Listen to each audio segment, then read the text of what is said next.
The morning Celeste Oduya Marchetti walked into her ex-husband's award ceremony. She wasn't planning to say a word.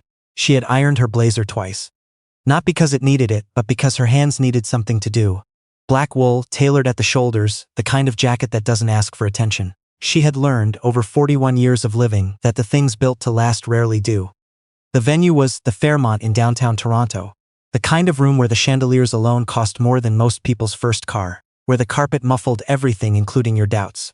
The gala was called the Canadian Infrastructure Excellence Awards. A mouthful.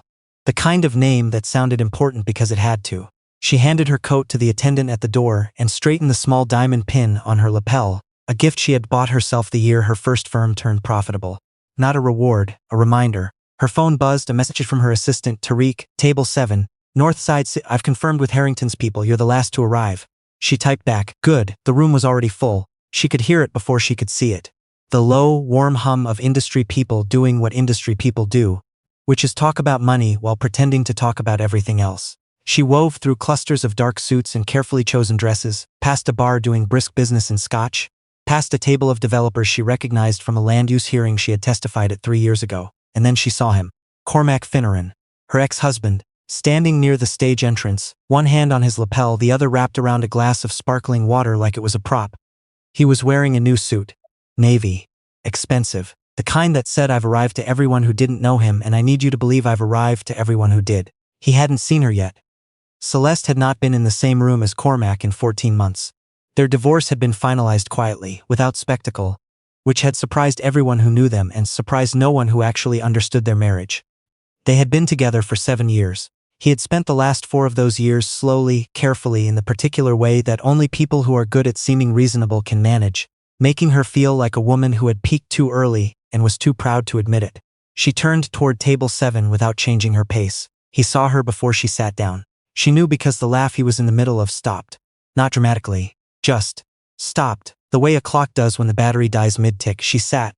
She placed her clutch on the table. She looked at the program in front of her without reading it. Celeste. His voice came from behind her left shoulder. She recognized the tone, the studied casualness of a man who had rehearsed not seeming surprised. She turned. Cormac, I didn't realize you'd be here tonight. I'm presenting, she said simply. Something moved across his face. Presenting. Right. He glanced at her outfit. The same cataloging look she had spent years learning to name. Not quite enough, close but not quite. Which firm sent you? I'm not representing a firm, independent consultant now. His mouth arranged itself into something that wasn't quite a smile. Good for you. Getting back out there. She looked at him steadily. Enjoy your evening, Cormac. He lingered half a second longer than he needed to, then walked back toward his group. There were 5 of them. She recognized 2, Garrett Holm, a general contractor from Mississauga she had dealt with years ago, and a woman in a red blazer she couldn't place. They were standing near the stage steps, and Cormac returned to them with the air of a man resuming his rightful position in a story. She could see them talking. She couldn't hear the words. She didn't need to. She focused on the program. Canadian Infrastructure Excellence Awards. 27th Annual. Keynote address by. She turned the page. The room filled steadily. A man she recognized from the Ontario Ministry of Transportation sat 2 seats down. A pair of architects from a firm she'd once turned down a partnership offer from sat across from her and introduced themselves as if they'd never met. She smiled pleasantly and let them. The first course arrived. A roasted beet salad with goat cheese and candied walnuts, the kind of thing that looks more impressive than it is. She ate slowly. The table conversation turned to zoning regulations, then to the new transit corridor being proposed for the outer suburbs of Hamilton, then to a municipal contract that had apparently gone sideways in Brampton. Nightmare project, said the man from the ministry. His name was Douglas Haig, and he said it with the authority of someone who had survived many nightmares from a comfortable distance. Whoever signed off on the original budget estimates was not doing their homework. Environmental review was a mess too, said one of the architects. The whole thing needed to be scrapped and rebuilt from the ground up, Celeste said. She said it without emphasis. The way you say something that is simply true. Douglas looked at her with the particular attention of a man recalibrating. You're familiar with the Brampton corridor? I reviewed the original soil assessments in 2019. The bedrock stabilization assumptions were flawed from the start. I flagged it. You work in geotechnical? Among other things. Cormac had moved closer. She hadn't tracked him crossing the room. She'd simply become aware of him the way you become aware of weather. He was now at the adjacent table, close enough. Celeste was in geotechnical, yes. He said it with the friendly authority of a man explaining something to the room. Back when we were together. Good eye for the technical side of things. He smiled. She was always more comfortable with the data than with the business side. Some people are just built that way. The table went politely quiet. Douglas Haig looked at his salad. Celeste set down her fork. She picked up her water glass. She took one measured sip. You're right that I prefer the technical work, she said. The business side tends to be noisier. Cormac's smile held, victorious. He had been waiting for this. She understood that now, looking at the line of his shoulders, the slight forward lean. He had known she'd be here. He had prepared for it the way men like Cormac prepare for things, by deciding in advance what the story was going to be. The evening continued. Celeste answered questions when they were directed to her and did not answer ones that weren't. The second course arrived, pan-seared halibut, perfectly executed, probably wasted on most of the room. Cormac's table was louder now, the way groups get when someone at the center of them is performing confidence. At one point, a woman she recognized from the city's Public Works Committee leaned across the table. You're Celeste Marchetti, aren't you? The Marchetti Group? Oduya Marchetti, Celeste said. Yes, I thought you looked familiar. I've read your work on the Great Lakes Drainage Corridor. The provincial government used your assessment framework in the revision, didn't they? They did. Douglas Haig looked up from his halibut. Cormac, from the next table, said nothing. But she could feel the shift in him the way you feel a change in pressure before a storm. The awards program began. The MC was a radio personality Celeste vaguely recognized, professionally cheerful, good at filling space. The first 3 awards went to companies she knew of but had no involvement with. The room applauded on cue. Then the MC said, for our keynote address this evening, I'm delighted to introduce our featured speaker, a woman whose work has shaped infrastructure policy across 4 provinces and whose firm, Oduya Marchetti Consulting, recently completed the Environmental and Structural Assessment Framework for the Rideau Valley Expansion, the largest federally funded infrastructure project in Ontario in the last 2 decades. The room stilled. Not dramatically, just quietly, attentively, the way rooms do when something unexpected lands. Please welcome Dr. Celeste Oduya Marchetti. Celeste stood. She picked up the folded note she had placed beside her water glass, pushed her chair back and walked toward the podium. She did not look at Cormac's table. She didn't need to. The applause was genuine. She could tell the difference. She set her notes on the podium, looked out at the room, took a breath that was slower than her heartbeat. Thank you, she said into the microphone. I want to talk tonight about what it costs to build something that lasts. Not the financial cost. You all understand that better than I do. I mean the other kind of cost. The kind that doesn't show up in a budget. She spoke for 22 minutes. She talked about the infrastructure failures she had predicted and documented in her early career. The ones that were initially dismissed as overcautious. And the ones that later cost provinces hundreds of millions in remediation. She talked about a bridge assessment she had submitted in 2017 that was set aside, and the partial collapse that happened in 2021. She talked about the Rideau Valley project with the careful specificity of someone who had lived inside its complexity for 3 years. The soil chemistry, the seasonal frost depths, the indigenous land consultation process that had taken longer than projected and been worth every additional month. She did not speak loudly, she did not perform. When she finished, the applause was the kind that takes a moment to start, because people need a second to return to themselves first. She walked back to her table. Garrett Holm, from Cormac's table, started clapping before she sat down. Douglas Haig stood. The woman in the red blazer stood. Then the rest of the room. Celeste sat. She poured herself a glass of water. The dinner continued. The awards were distributed. A company from Calgary won for bridge rehabilitation.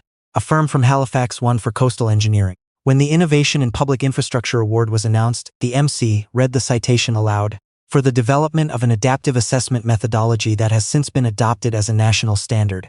Oduya Marchetti Consulting, the MC said. Celeste stood again, walked to the stage, accepted the award from a woman she had testified alongside in a Senate Infrastructure Committee hearing 2 years prior, shook her hand, said 3 sentences into the microphone, walked back. Cormac had not moved, his wine glass was still. His conversation had stopped somewhere in the second half of the evening and had not resumed. After the formal program ended, the room dissolved into the particular kind of networking that happens when people are 2 glasses of wine into a long evening. Celeste was approached first by a project director from Infrastructure Ontario, then by 2 engineers from a Vancouver firm, then by a woman from the federal ministry who asked if Celeste's firm was accepting new projects. We're selective about what we take on, Celeste told her. Have your office send us the scope documents, we'll review them. Of course. Your methodology is, honestly, it's changed how we think about long-term risk modeling. That was the intention, Celeste said. She was handing over her card when Cormac appeared at the edge of her peripheral vision. She finished the conversation first, gave the ministry contact a firm handshake, watched her walk away, Then she turned. Cormac looked like a man who had spent the last 2 hours standing in a room that had rearranged itself around someone else. I didn't know about the Rideau Valley, he said. I know. I didn't know the firm had gotten that big. You didn't ask. He rubbed the side of his jaw. When we were together, you were still, the firm was still early stage. I thought after the divorce you'd probably, I don't know, pull back, focus on smaller projects. I know what you thought. I was wrong. Yes, he looked at her. There was something in his face that she recognized. Not guilt exactly, more like the specific discomfort of a man who had written a story in his head and is now standing in the ruins of the ending he invented. When did you get the federal contract? He asked. 14 months ago. The same week their divorce was finalized, though she didn't say that. She didn't need to. The keynote slot? They've asked me twice before. I said no both times. The timing wasn't right. She picked up her clutch from the table beside her. Tonight it was. A woman from the awards committee appeared at her elbow, apologetic for the interruption, asking if Celeste would be available for a brief interview with the association's journal. Celeste said yes, confirmed a time with Tariq via a quick text, and turned back. Cormac was still standing there. There's something I want to say, he started. I know, Celeste said. You don't have to. I told people after we separated, I told them you weren't ready for the scale we needed to reach, that you were too cautious, that the firm wouldn't survive without a more aggressive growth strategy. I heard. I was wrong about that too. She looked at him with the even, measured attention of a woman who has learned that anger is a form of investment, and she had stopped investing in this particular account a long time ago. I know you were, she said, but I didn't build any of it to prove that to you, Cormac. I built it because I understood the problem and I knew how to solve it. You were right about one thing. I am more comfortable with the data than with the noise. She paused. The noise was always your department. She didn't wait for his response. She turned toward the woman from the awards committee, smoothed the front of her blazer, and walked away. Outside, the Toronto night was cold in the particular way it gets in November, sharp at the edges, the kind of cold that makes you feel awake whether you want to or not. Her car was waiting. Her driver, a man named Kwame who had been working with her for 4 years, and knew better than to ask unnecessary questions, opened the door without a word. She sat down, exhaled slowly. Kwame started the car. The city lights moved past the window. She watched them without really watching them. She thought about the first office she had rented after she left Cormac. A single room in a converted warehouse in Etobicoke. A space so small she had to put her second monitor on a stack of engineering binders. She thought about the first federal proposal she had submitted, the one that had taken her and Tariq 4 months to write.